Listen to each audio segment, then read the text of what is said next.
देखिए 21 नंबर प्रश्न में ध्यान दीजिए क्या कहता है। एस एवं डब्ल्यू एक फर्म में साझेदार हैं, 4:1 में लाभ हानि बांटते हैं, उनका आर्थिक चिट्ठा दिया हुआ है, ठीक है, और वो फर्म को विघटन करने का निर्णय किया है। तो संपत्ति साइड में देखिए क्या सब है, जितना भी संपत्ति है उसको by sundry asset to sundry assets में लिखते हैं ना सभी संपत्तियों को। इसमें एक संपत्ति है विज्ञापन उच्चंत, एडवर्टीजमेंट सस्पेंस। ये एडवर्टीजमेंट सस्पेंस एक काल्पनिक संपत्ति है, ये वास्तव में संपत्ति नहीं है, ये एक खर्चा का आइटम होता है। क्या होता है? खर्चा का आइटम। और खर्चा को हम प्रॉफिट एंड लॉस अकाउंट में यदि ट्रांसफर कर देते हैं तो वो खर्चा समाप्त होकर के हमारे लाभ को क्या करता है? कम कर देता है। लेकिन हम इसको पीएल अकाउंट में भेज करके समाप्त नहीं किए थे, ठीक है, और उसको हम अभी तक बचा के रखे हैं। तो चूंकि ये है तो खर्चा का आइटम, ये तो पीएल अकाउंट में जाना चाहिए था, हमने नहीं भेजा, और काल्पनिक संपत्ति के रूप में हम यहाँ क्या करके रखे हुए हैं। तो ये हमारा कोई संपत्ति नहीं है, ये काल्पनिक संपत्ति जो कल्पना मात्र से हम बना कर रख दिए हुए हैं, ठीक है, और इससे हमको कुछ वसूल होने वाला है नहीं। तो ऐसे संपत्ति को पार्टनर्स कैपिटल अकाउंट के डेबिट साइड में दे करके क्या करते हैं? बांटकर समाप्त करते हैं। इसीलिए इसको रियलाइजेशन अकाउंट में डेबिट साइड में हम लोग नहीं लिखेंगे। समझ में आया बात? देखिए अब यहां पर क्या करेंगे, द टू सन्ड्री एसेट्स, क्या सब संपत्ति है लिखाइए। तो प्लांट 60,000 का है, प्लांट 60,000 का, फर्नीचर कितना का है? 2,000 का, स्टॉक डेटर कितना का? 45,000 का, प्रोविजन है, उसके बाद प्रोविजन है। तब इसमें से प्रोविजन है तो यहाँ लिख दीजिए by provision for bad debts. इसको लिखकर छोड़ देना है, इस पर कोई थिंकिंग नहीं करना है। उसके बाद ट्रेडमार्क 6,000 का, स्टॉक कितना? 30,000। उसके बाद और कुछ नहीं, एडवर्टीजमेंट सस्पेंस तो जाएगा नहीं। सबको जोड़ लीजिए कितना होता है? 60 और 40, 1,30,000, 1,30,000, 6, 5, 11 और 2, 13, तो 1,43,000 हो जाएगा। 30, 13, 43, ठीक है। बाय सन्ड्री लायबिलिटीज में ध्यान दीजिए। बाय सन्ड्री लायबिलिटीज में क्या सब होगा?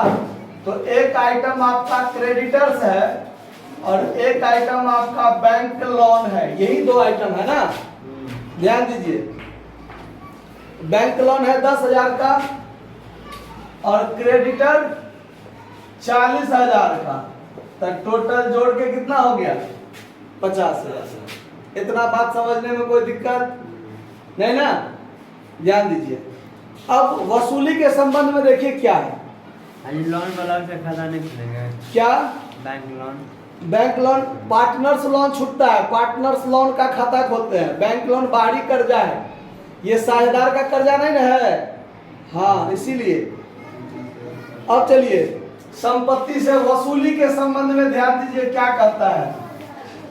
तो by cash account assets realised पर ध्यान दीजिए। देनदारों से 90% वसूल हुआ। देनदार से कितना वसूल हुआ? देनदार है कितना? 45,000। 90% इसका हो जाएगा 40,500। कितना?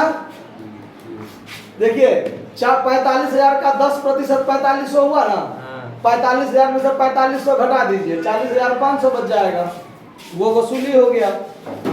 अब ध्यान दीजिए व्यापार चिन्ह यानी ट्रेडमार्क से 4,000 वसूल हुआ।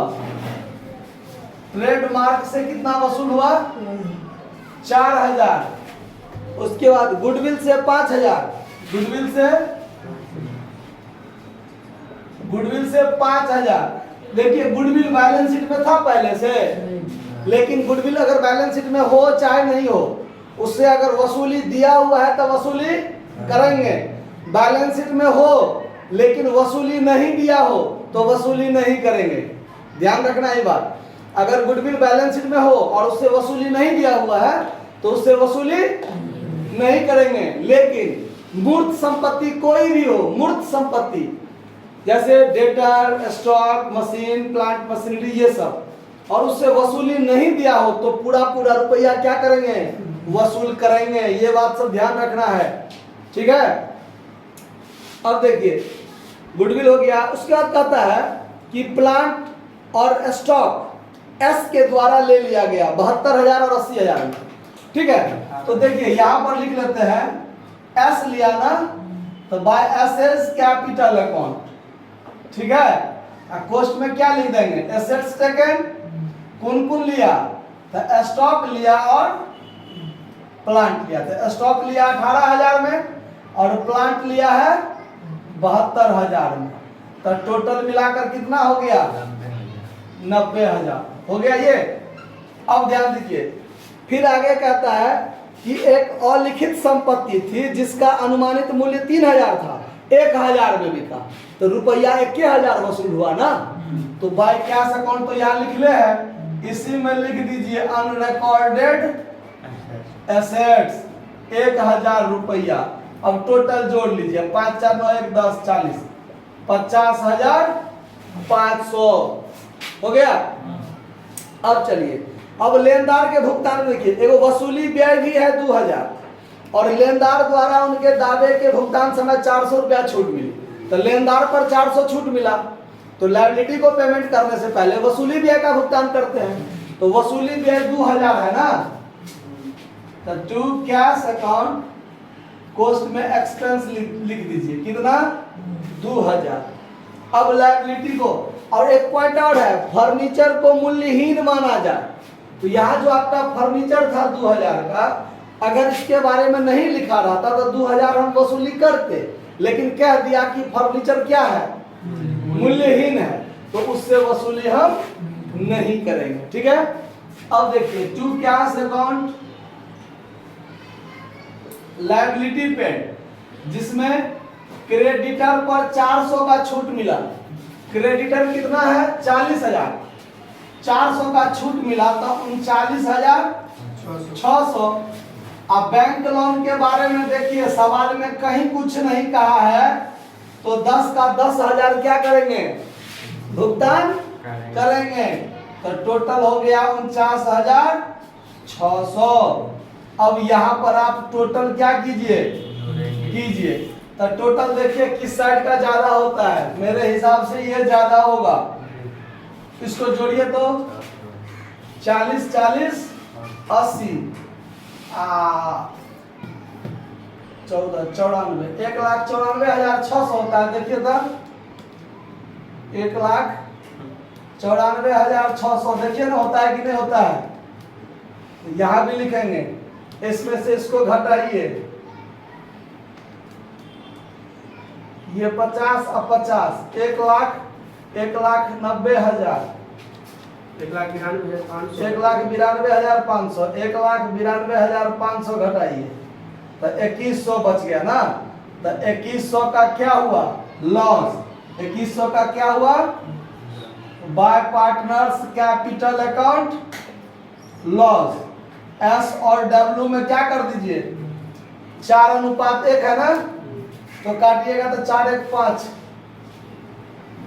420, तो 4 चौक 1,680 और 420, कितना इतना है आंसर, देख लीजिए सर।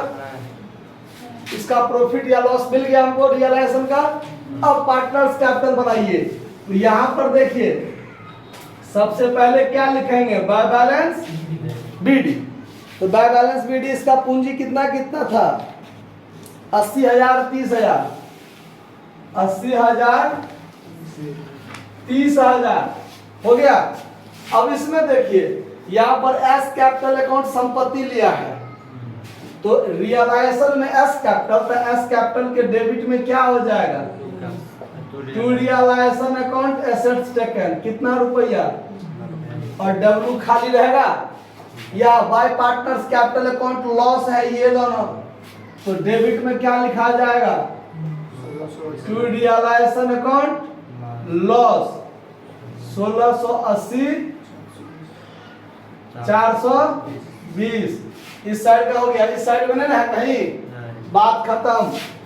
एगो एडवर्टीजमेंट सस्पेंस था 5000, यही बटा जाएगा टू एडवर्टीजमेंट सस्पेंस अकाउंट 4000 1000 बांट दिए।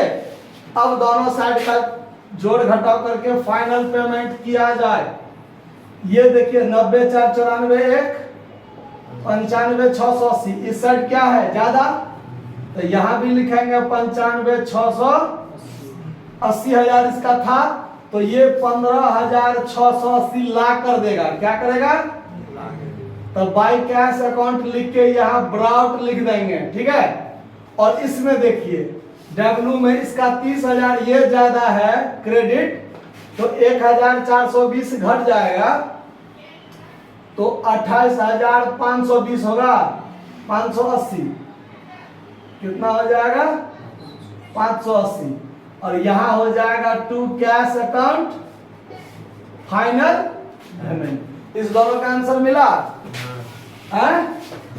अब चलिए अब बनाएंगे कैश अकाउंट।